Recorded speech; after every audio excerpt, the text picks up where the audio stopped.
Welcome in to episode 3 of the Stomp the Bus show. I'm your host, Mark Harris, and we have some juicy stuff to get into. We're going to talk about all of the outgoing transfers from ASU football. So much fun and a lot of guys to talk about because there were a lot of transfers. Yeah, Mark doesn't have time to introduce his co-host, unfortunately. So, well, I was just getting into it. all right, no, I don't want to mess up your flow here, Mark. But yeah, do your thing. Well, Who am I?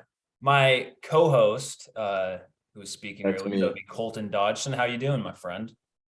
I'm better now that I'm on the show. So, thank you. All right, Thank you, Mark. wonderful. So today, this was actually not even planned in our show, but ASU Athletic Director Extraordinaire Ray Anderson spoke with the Arizona Republic today, and he had a few thoughts about UCLA and USC and UCLA leaving for the Big Ten. He actually said he was, quote, completely shocked when he found out they left. I know it's easy to criticize Ray Anderson right now because, well, there's a lot of reasons. But I'm not going to blame him for saying that he was completely shocked that the two LA schools left. I mean, no one really expected this. People maybe expected it like in the long term, but I don't think people expected it to happen when it did. So, yeah, and I think all of the news we've been covering for the last 2 weeks has made it seem like all of this expansion stuff is just a foregone conclusion, and this is going to happen based on this and everything like that. And this could just be a total smokescreen by Ray Anderson. I'm not expecting him to sit down with a reporter and be like, "Oh yeah, we've had extensive conversations, and right. we'll be moving on this timeline, whatever it is." But the tone of these two quotes is like completely different from everything that we've heard. Not that I'm shocked by that. It's not like we're going to get some a look behind the curtain, so to speak. This is just kind of like breaking silence or whatever. But just him saying everything out there has been overblown and exaggerated and lacking any credibility. Says he had a conversation with one Big 12 AD. It just seems like our thought process was sort of influenced by because this is happening, this must mean that this is going to happen, so to speak, if that makes sense. But right. And ultimately, and it kind of looks like, yeah, I was just going to say, it kind of looks like instead of this exodus from the Pac-12, we're still looking for schools that are an academic cultural fit that is unique in the Pac-12, and our presidents are sensitive to that. So instead of this sentiment that there's going to be an exodus from the Pac-12, the Pac-12, based on these quotes from Ray Anderson, is trying to weather this storm as a collective. Right. And we spoke about this before, but in the, 24-hour news cycle, people want to know what's going on. I certainly do. And there was a lot of reports of meeting with the Big 12, and the four corner schools are going to leave to the Big 12 right away, and this and that, and it still hasn't happened. That doesn't mean it's not going to happen, but we're just in a waiting period. And I think it's August 4th is when this ends, of the Pac-12 negotiating its rights, and nobody's going to leave until they actually know what the hard number is each school would get from whatever TV contract they make. So that's why these athletic directors are coming out and saying specific things like this. Definitely a lot of people probably didn't like the cultural fit, Pac-12, stuff like that, academic standards, which is kind of funny coming from an ASU perspective. Hey, their athletics have a very high average GPA, Mark. That's right. Yeah, so that's right. Hang the banner. Yeah. So real quick, while me, this is, oh no, go ahead. Oh yeah, to me, when you're saying stuff like this about super specific, like Pac-12, we have high academic standards, I feel like he definitely thought about this question before it was asked, and so it feels like, this is just me speculating, so but it feels like him and Crow, ASU president Michael Crow, they like, okay, if the Republic asks you this, respond kind of like this, like they don't just come into these interviews blind. So Right. And that's what I that's was what they're saying. going to say until like they're going to back the Pac-12 until they don't, and so, Right. and maybe they will back the Pac-12 longer because it'll stay together, but Right. it does. I don't, even though like the ASU fan base, rightly so, views a lot of anything coming out of from Ray Anderson through a negative lens. I'm not going to be like, oh, they're definitely staying in the Pac-12 now because he said this. It's like, no, like, yeah. So My thought process is kind of take these words with a grain of salt. I don't Yep. think anything you're going to read from a news source is going to be sort of the authority one way or another. Like you said, I think a lot of prep sort of went into this. And I don't think Ray Anderson or anybody is that eager to break silence on this, but you kind of have to, so Right. people stop speculating. If based on his words, this was all rooted in falsehood and there was no validity to any of these claims, you kind of have to come out and say that, but not say anything else, right? Kind of shoot it down and then move on. I don't think any of these people are very eager to give everybody a peek behind the curtain of what's happening. So it's something, but I think this is the most we'll probably get. And while this is an ongoing issue that I'm sure everybody has an opinion on, and would possibly like to talk to like-minded individuals, me and Harris have taken it upon ourselves to provide you with a place where you can do that. I went ahead and created a Stomp the Bus Discord that we are going to have a join link for in the description of this episode on YouTube. It's open to anybody who is watching. I'm still in the process of sort of making it aesthetically pleasing, if you will, but it's functional, okay? And that's what matters. So go ahead That's and what we're join. about. Yes. So go ahead and No bare join that bones. Discord. Start the conversation. You might have me and Mark chiming in if we feel so inclined. But yeah, we wanted to sort of expand this and continue to grow what we're trying to do here. So if you would like to join that Discord, again, the link is going to be in the description of this episode, and you can come up with any theories on expansion or anything else that you would like to discuss there with others who listen to the show. So there is the first plug we've ever had in the history of this show. And it will be the last on this episode. Maybe I'll remind you again at the end if you make it that far. But yeah, don't forget to join that Discord. It's going to pick up hopefully. And I'm going to make some tweaks as we go along as well. I love it. Get with the Gen Zers. There you go. Outreach. That's right. So there was actually one more quote from this story that kind of caught my eye. In full disclosure, we do not have the show budget for a Arizona Republic subscription, and this story was behind a paywall, so we had to kind of find the best quotes we could on Twitter. Mark blew our whole budget on that ASU blanket behind him because he needed a backdrop. So that's right. That's right. And hey, we were journalism majors, not finance majors. Okay, I can't be expected to know what to do with my money. There you go. Yeah. Anyway, Anderson mentioned that, quote, everything out there, and this is in regards to the Big 12 rumors, ASU leaving, quote, everything out there has been overblown and exaggerating and lacking any credibility. But this is a quote tweet from Stuart Mendel of The Athletic. He mentions that Anderson said he had one conversation with one Big 12 AD. So that's it's kind of contradicting because it's like, it's overblown, exaggerated, lacking any credibility. But, oh, by the way, I also spoke with someone. I think maybe what he's talking about in terms of like overblown is that like, oh, ASU, U of A, Colorado, and Utah, they're going to leave for the Big 12 tomorrow, or they're going to leave before the football season starts, or maybe it's something like that, but it could just be a bold lie, and well, the conversation, the conversation could have just been, well, this is crazy. And the other AD says, yeah, it kind of is, huh? And then Ray Anderson replies, super conference, ? LOL. And then they just stopped. So that was his one conversation. So yeah, that's what I take that to mean. Maybe I'm way off, but He's just texting. He's just texting like the Kansas State AD, 1 o'clock. right. You up? Yeah, yeah. Realignment talk. Let's join up, LMAO. Want to meet on Mill? No. Yeah. Oh Uh, no. I wonder if anyone's. I wonder if Ray Anderson's ever gone to Mill. Like, What Mill is dead, Mark.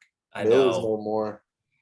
I know, and now the Vine's It's closing too. yeah, Sad. all tradition dies at ASU. That's what they love to do at ASU. Kill everything good.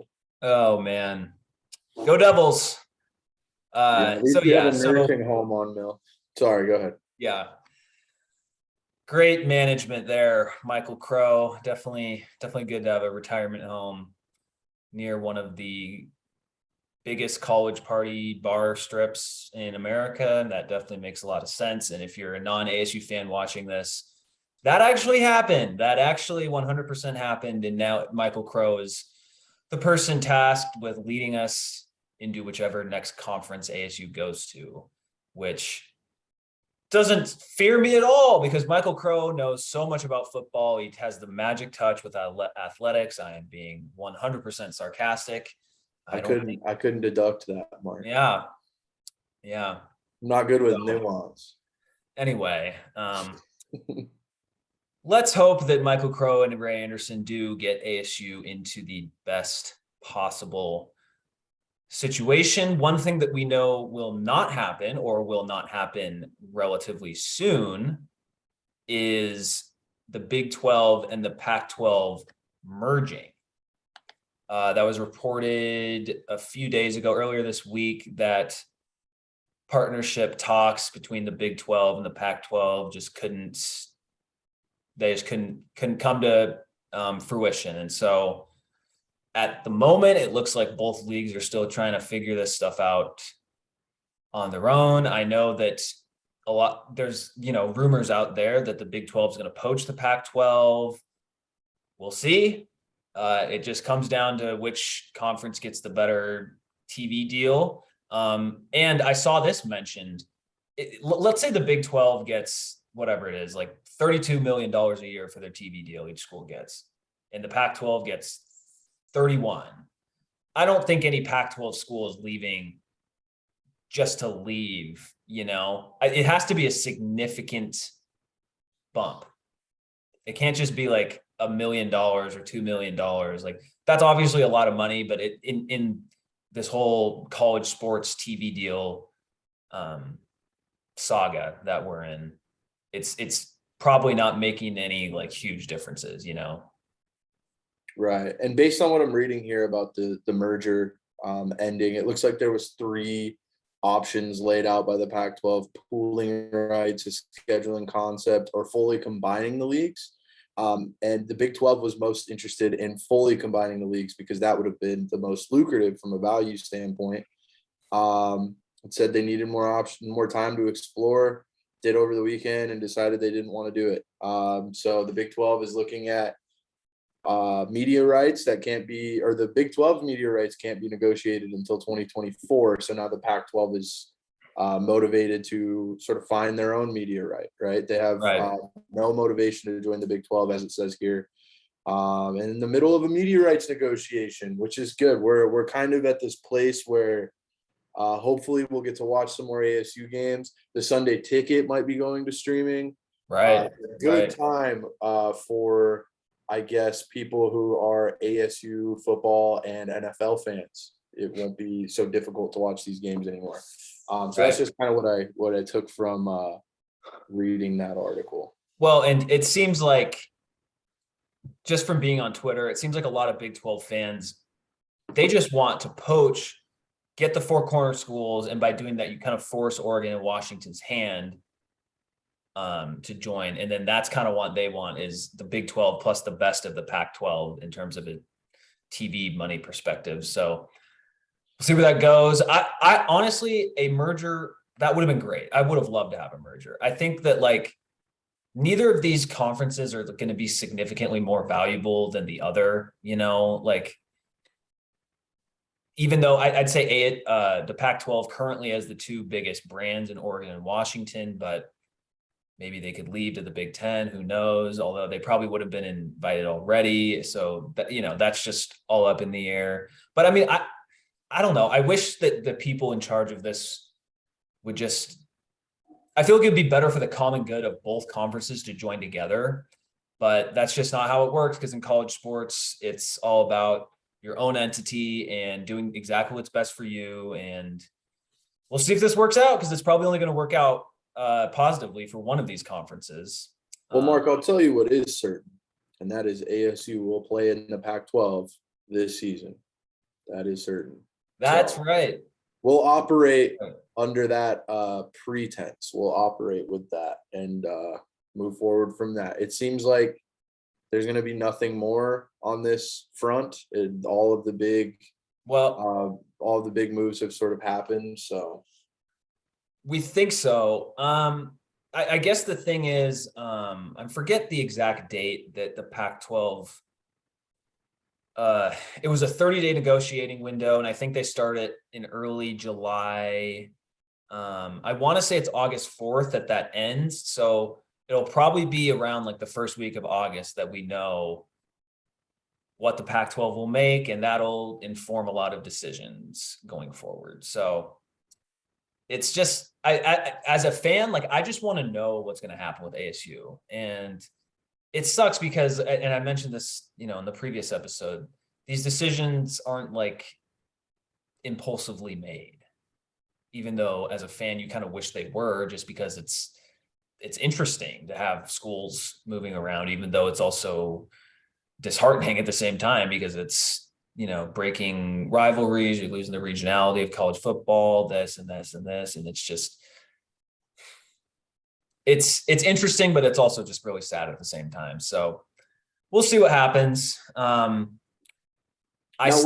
does USC and UCLA enter the Big Ten? It's 2024, right?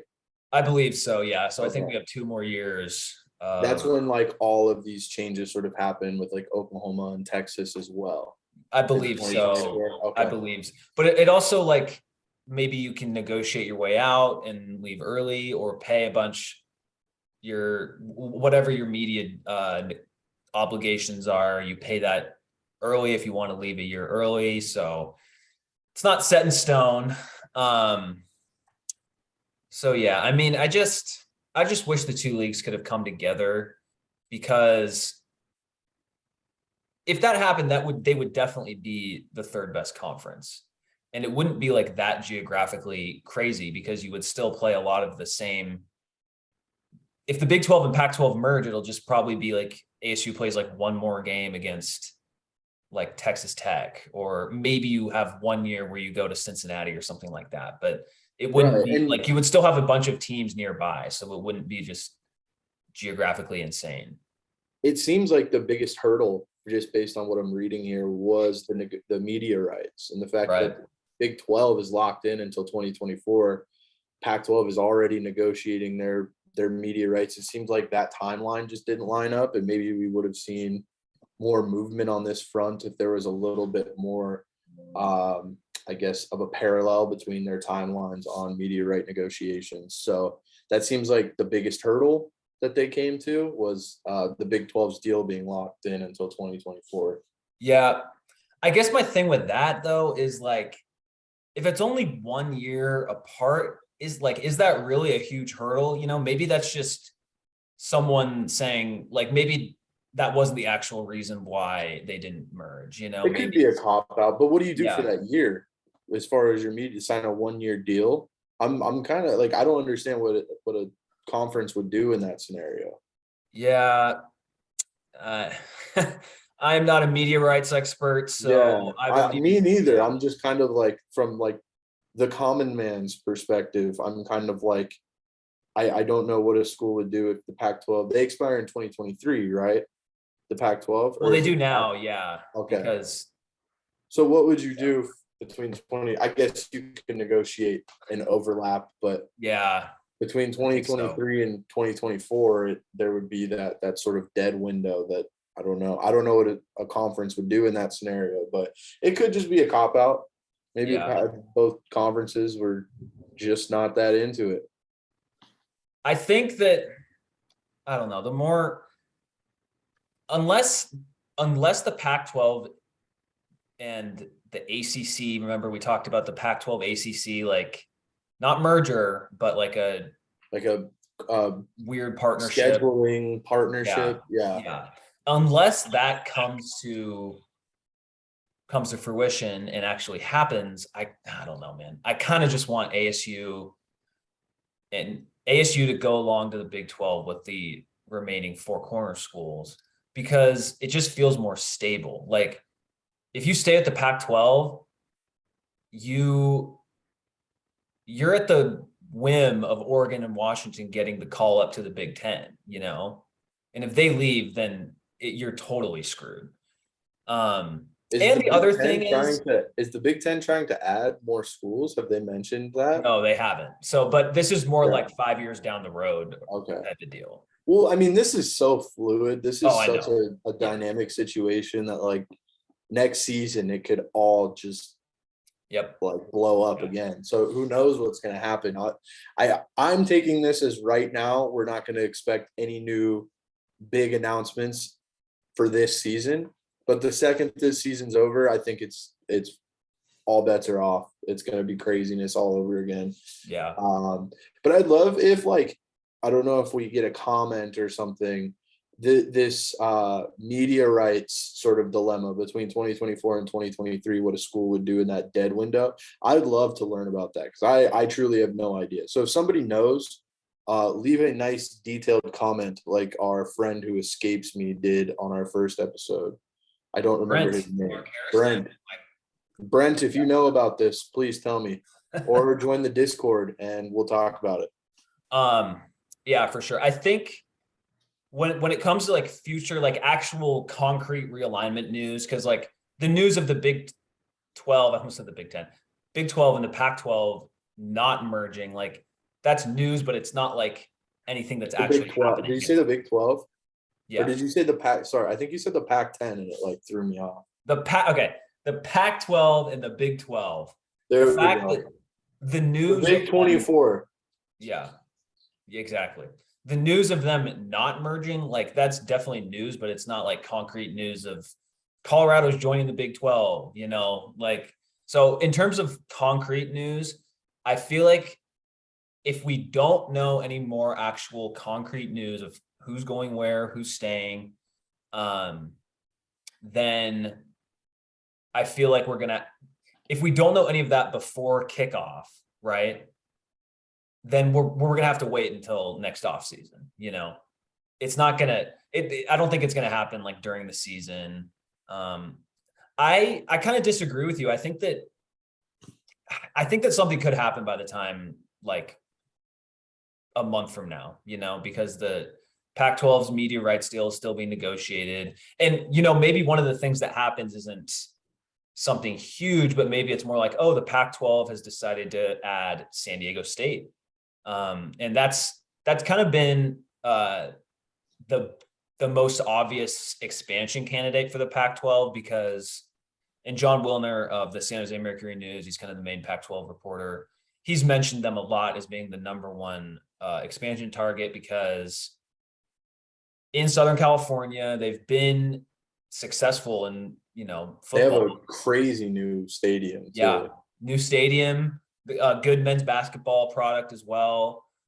Fairly large alumni base. Like that's I'd love to see that. They're competitive too every year. You know, like for most years, I guess. But they're always they beat Utah last year. Yeah, they're never really a pushover. I think that would be a real good addition. So yeah, no, I think San Diego State would work.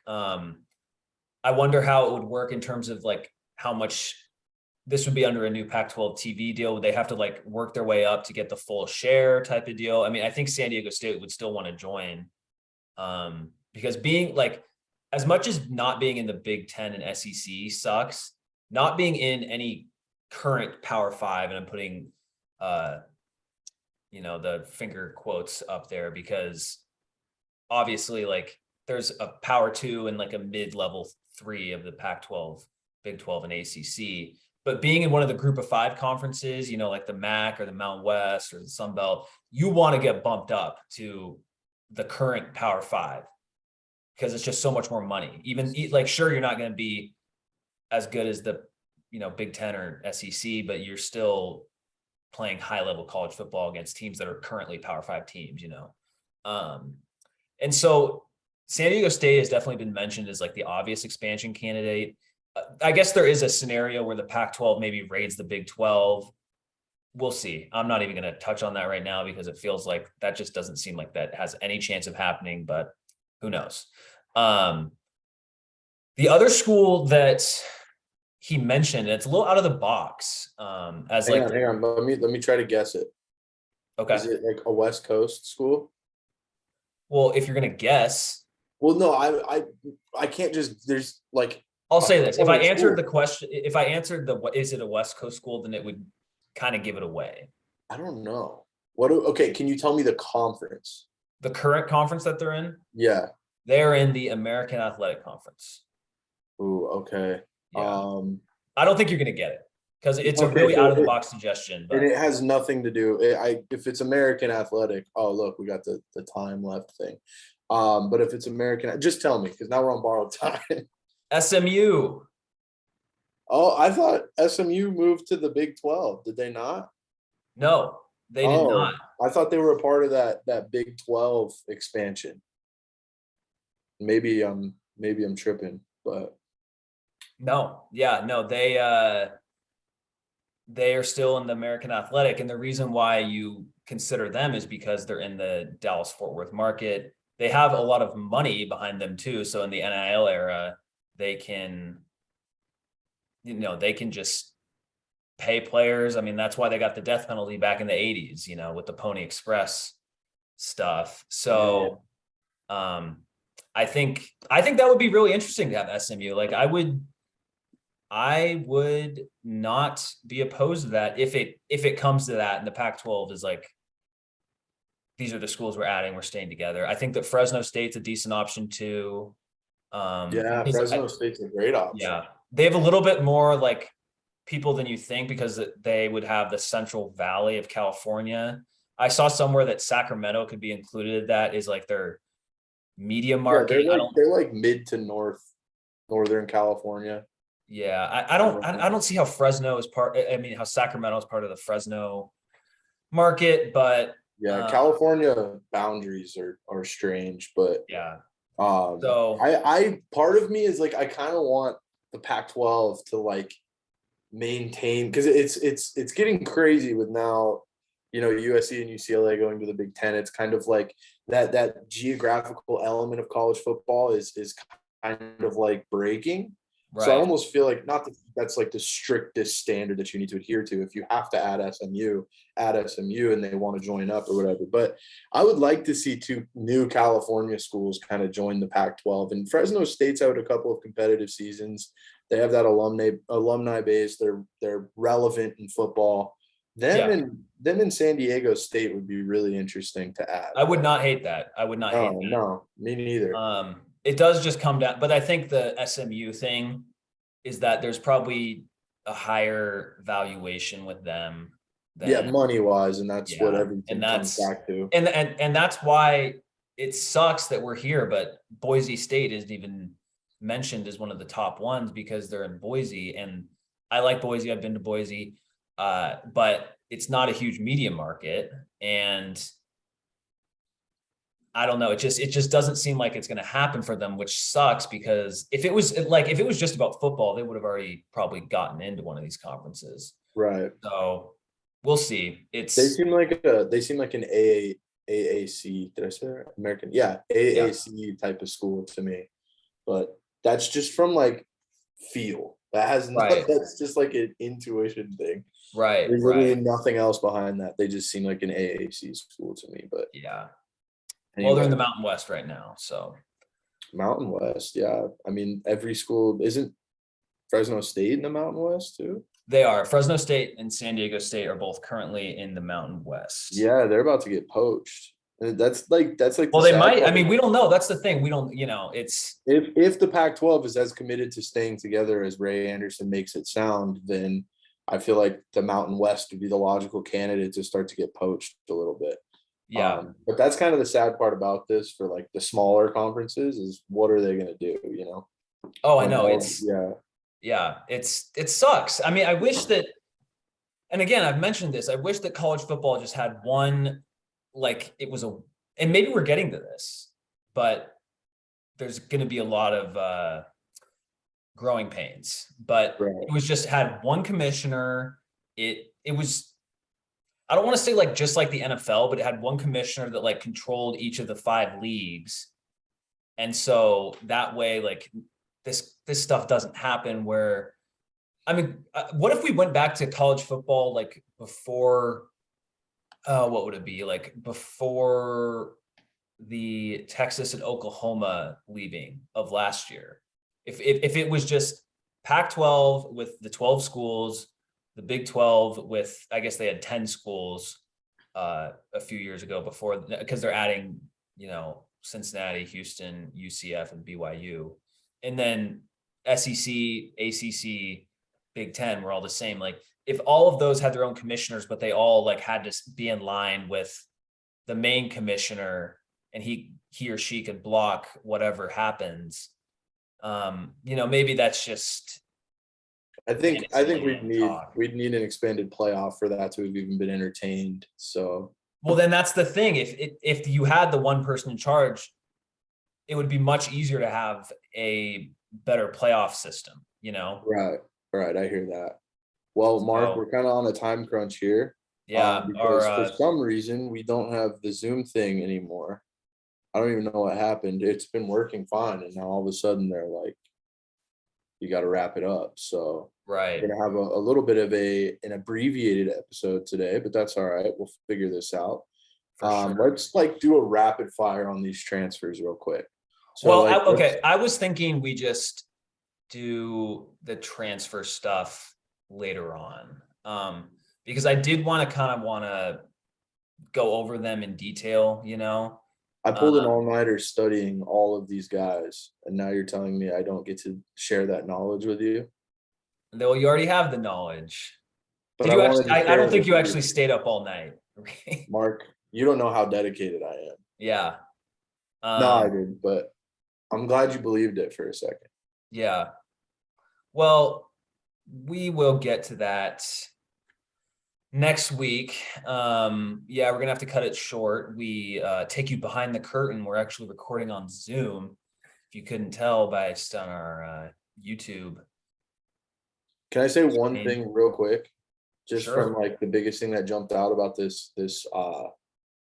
list here is the running back position, and obviously losing Chip Trayanum and Rashad White, who I think is a huge fantasy sleeper, but that's neither here nor there. Oh, he's gonna be a beast. With off-season Lenny showing up to camp in peak physical condition. But I was looking at the sort of the numbers from last year for all of the running backs, and one guy I'm really excited about is Daniel Ngata. We'll say it Ngata. And it just kind of looking at the averages, it was kind of the big three with Trayanum, Ngata, and White last year. And I mean, Ngata actually averaged more yards per carry and yards per touch on his yards from scrimmage than Trayanum. And I think he's more than ready to step into that role. And I think I'm really excited to see kind of what he does next year. And then obviously the transfer from Wyoming, his name is escaping me. Xavier Valde. Yeah, those two He's guys. gonna be a beast. That's the one thing I think I'm pretty critical of ASU because they've let me down just in perpetuity. They're not capable of actually doing something that makes me happy. But the one thing that I have that I will give credit where credit is due for, I guess, is their ability to develop running backs. That is the one thing that has been a constant is the Philadelphia Eagles are the quarterback factory. ASU is the running back factory. So I'm excited to see what Ngata and the Wyoming kid. I got Xavier Valde. Yeah, there you go. Validate. That's easy. Yeah. Validate and Ngata do. heading that backfield. And we'll go over those transfers way more, but that was just the one thing that stood out to me was losing Trainum. But Right. I'm excited to see what those two guys do. Yeah, no, I think their running back room is going to be one of their strengths. Valde has had multiple 1,000-yard seasons. And then in the COVID year, he played in 5 games, but I think he rushed for like 550 yards. So that's a pretty good average. And then Ngata, high pedigree recruit. He showed some good stuff last year. Particularly against the BYU. I think he had a touchdown. I was going to say that BYU yeah. game, he really showed out. Yeah, and then you're right about ASU continuously having pretty good running backs. Obviously, you have the guys in there now. Before you had, Benjamin, Kalen Balaj, Demario Richard, 2 different types of backs, DJ Foster. It's not like no one's Rashad White last year, obviously. No one's been this thing's about to end, Mark. We got to say Heisman candidate, but it's been continuously good. Just like our show, continuously good. We'll see you next week for episode 4. Join the Discord. Link in the description. Join the Discord. This has been episode 3 of Stomp the Bus.